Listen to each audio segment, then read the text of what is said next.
Hello everyone and welcome back to My Opinion. In this video we're reviewing the T20I series played between Zimbabwe and India. Let's get into this series review. I'll be talking about India first and then we'll talk about Zimbabwe. So starting off with India, I feel the biggest positive from this series will be a lot of people will say Mayank Yadav, Suryavanshi. I feel the innings that Tilak Verma played in the second T20I batting at 5. According to me, I've said this many times, he should bat at 3 and Ishan Kishan should bat at 5. Ishan Kishan scored, I think, 81 or 70 or 80 in the second T20I. And he can also do that when batting at 5 because of the approach that he takes. And Tilak Verma is someone who takes a bit of time and then unleashes. And you saw in the second T20I, he was 11 off 9. Then he scored the runs as quickly as he did. So I still feel Tilak Verma 3, Ishan Kishan 5 is the correct way to go about things, but they won't do that. And the reason why I've gone with him being the first positive is because Mayank Yadav, he bowled well this series. We know how talented he is, but you don't know with the injury problem that he has. You don't know when that will resurface. And Suryavanshi, he's competing with Abhishek Sharma, Sanju Samson, and they've not been transparent in terms of which of the two will open if you've got those three. Abhishek Sharma is in opening, but Sanju Samson, Suryavanshi, they've been alternating between them. I still don't think they're set on whether it be Sanju Samson or Suryavanshi is the first choice.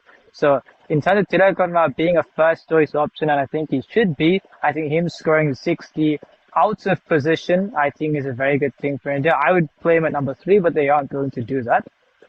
And then Mayank Yadav, where the only problem that he has got is where he's injury prone because of his bowling action. So he hasn't played cricket somewhat continuously. But I don't think it's a surprise that if he was going to be close to full fitness, what he would do. And we saw what he did in the series. And I said this in a previous video, I'll say this again. They're enforcing a transition phase where you've got many experienced players available to play, but they're not being picked. Therefore, who are the youngsters you've got to pick? Players that you don't need to coach too much. Where Mayank Yadav, the only problem is his injury-prone action. Apart from that, in terms of the skill level that he's got, you don't need to advise him much. But you've got some of the players that have been playing the ODIs where at times they have bowled well, but are they going to be, at this point in time, half of what Mayank Yadav can do at full fitness? No, they aren't. So you've not got too long until the World Cup 2027. So 20 ODIs, how are you going to develop those players to be close to what Mayank Yadav is, close to what the experienced players are? I don't think you'll be able to do that. So if they are enforcing a transition phase, they've got to select players like Mayank Yadav in all disciplines where you don't need to advise them too much. If it's an injury problem due to the bowling action, modify the bowling action because the skill level is still there. So that's what I'd say. And then Suryavanshi, where him scoring runs in this series is not something which I'm surprised about. I expected it. He played very well in this series. And I think it's where, since it's not a surprise, I also think he's one of the players who's in contention to open for this team. Abhishek Sharma, Suryavanshi, Sanju Samson. So if you're going to play him in this series, I don't know why he was dropped for the 5th T20I when he didn't do badly in England. He got off the starts and then was dismissed. So I think that he should have played in that match as well as this series, and him playing well, it's not a surprise. And this brings me on to the improvements, where how they would manage the probables for this team. Where I spoke about Suryavanshi, where they dropped him in the 5th T20I, and Abhishek Sharma has not scored runs in this series, and a lot of people are saying the short ball weakness. I don't agree with that. You saw in the second T20I, the way you dismissed it was a nothing shot. That wasn't all that kind of a great short ball. He just played a nothing shot to the fielder at point, and there's been one technical point where whether he employs shots to the leg side when facing the spinners, but I think he can develop that. I think he's a fantastic talent. I don't think he's got a technical weakness at all. So in that case, someone who looks to go with an aggressive approach is not going to be consistent. And with how Abhishek Sharma has done in the T20 side and how well he's done in the IPL, what talented the player is, I don't think his spot should be in question. And Suryavanshi has got a slight short ball weakness, but I still think that it's not something that, especially now they're not going to remove from the team, but I also don't think it's something that's too alarming. I think he still can develop a way to tackle it. So these two should be the opening combination. Now, if you bring in Sanju Samson, then two things can happen. One being you've got a player who's always looking over his shoulder where you think 3 innings, if I don't perform, they'll bring the second choice option. And if a player does perform and you leave him out and the other guy comes in, then you've got a risk of a player losing that match flow. So I think they've got to provide some clarity or at least a long rope. When you're considering these three options, the options shouldn't feel as if they're looking over their shoulder too quickly. So that's what I'd say about that. And they selected Harsh Dubey, and they haven't played him in this series. And especially as a replacement for Akshar Patel, I thought he should play at number 7. But if you're not trusting him with the bat, so you play Shivam Dubey at 7, then you've got Krunal Pandya, who performed with the ball and the bat in the IPL, and you're not picking him because of age. It's what I mean by enforced transition, where you've not got faith in one player you're looking to groom for the future because you don't trust his batting, so you don't play him at all. I don't understand that. When you're looking at Shivam Dubey's contribution in this series, where he's only batted once, he's got 6 of 3, and he didn't bat in the first match, and he didn't play the third match. And if you're saying that he bowled, then we saw what happened against England. So I would not consider the way that he bowled in this series. So if he's batting at number 7, I don't understand that. Where is he going to bowl 4 overs primarily against better opposition? With all due respect, no, he's not. Akshar Patel, where if he does get batting, he'll bat at 7. I mean, they've promoted him sometimes, and I think they've overdone it where he's a spin hitter, he's not a pace hitter.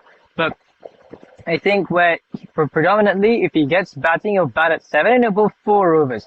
And Harsh Dubey, I think if they're looking to replace or groom another spin bowling all-rounder at number 7, they've got to give him a chance to bat. If you're not going to give a chance to bat or bowl in this series because you're worried about his batting, what's the point of picking him? I don't understand when you've got other options. He's a good player today, but I thought they should have given him a chance. They didn't. And you're comparing, and in terms of who I would have selected, this is what I would have done. And before I go on to that, no disrespect, but I think that if you're comparing Yash Thakur to the other options, I don't think he's the India quality, international quality as of now. So I think that there are other options that could have been selected, and they should have, I thought, worked that better. And that's why I've got an 11, a squad, that I would have selected for this tour. And I'll read that out now, where I have gone with Krunal Pandya number 7 to both 4 overs. And you've got Bhuvneshwar Kumar, Mohammad Shami, Mayank Yadav.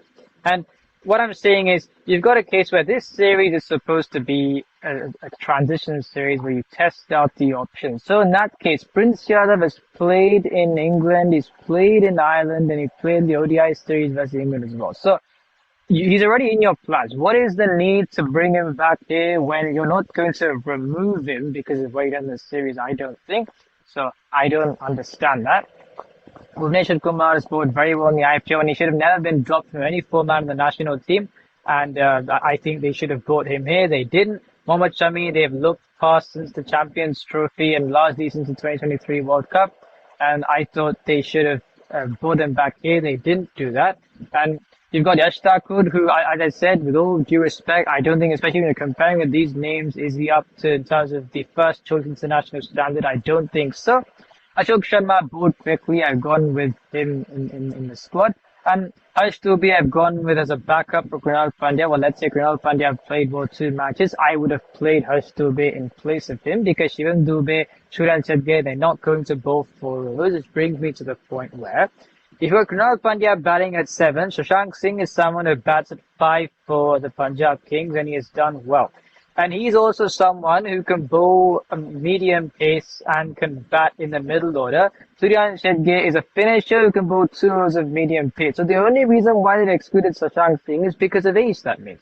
And I don't understand it. I think he's a better suited option than Suryan Sedge. And compared to Shivam Dubé is an employed his left-hander spin. I think Shashank Singh is better against all forms of bowling than Shivam Dubé. So I think he should have been given an opportunity. They didn't do that. But these are the options that I would have gone with. And I'll see what they do in the future, but I think that Kunal Pandya, Bhuvneshwar Kumar, Mohammad Shami should be both back in the team. And if you're going to give an opportunity to Shriyan Cheddier, Shashank Singh should also get an opportunity. And now on Zimbabwe, I have made an 11, and this is how I go for them. I think Marumani should bat at number 4. Someone who was opening in the previous series, you're putting him at number 7. I do understand that. And against Mayank Yadav, you've got, I think, Brian Bennett and Marumani were the only two players who looked comfortable against him. The rest did not look comfortable against him. So you've got that kind of player batting at number 7. I don't understand that. And I think in that case, you can play Dion Myers in position at 3, Ben Curran in position to open.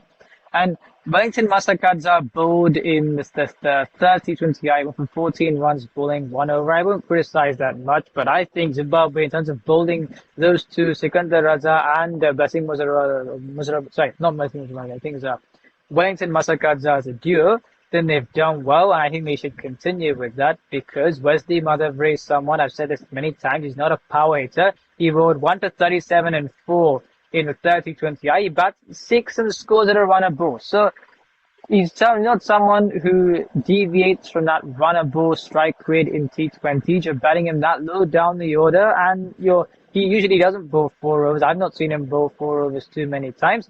So in that case, you can't strengthen your batting at that point in time. You've already got Brad Evans, number 7 in this case, so then you can prioritize the bowling. Blessing Muzarani bowled well in this series, and I think then Nyamburi at times bowled okay, so I think they've got to use this kind of a template, so let's see what they do.